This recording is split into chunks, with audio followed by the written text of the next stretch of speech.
So I would say like the first 20 screenplays that I had written when I started to screenwrite, I would take an idea and go like, what's the closest produced movie to this? And let me kind of look at how they structured it and how their beats were and how the character development worked, and kind of tried to mimic that kind of, even when I found my writing style was brought out that way, because I would read a script like Taxi Driver, for example, and Paul Schrader's a genius.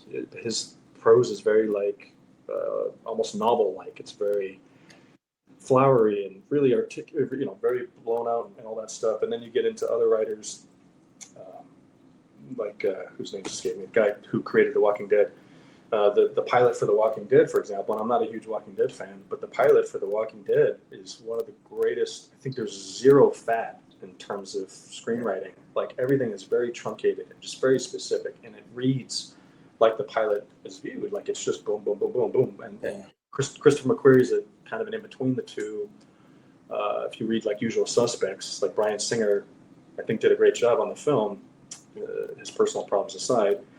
But Christopher McQuarrie, like he filmed McQuarrie's script, and it makes sense that McQuarrie later gets into directing and is a brilliant director in his own right now for sure. So it was just kind of a process of like, and years later, like 2 or 3 years later, I finally wrote my first novel too.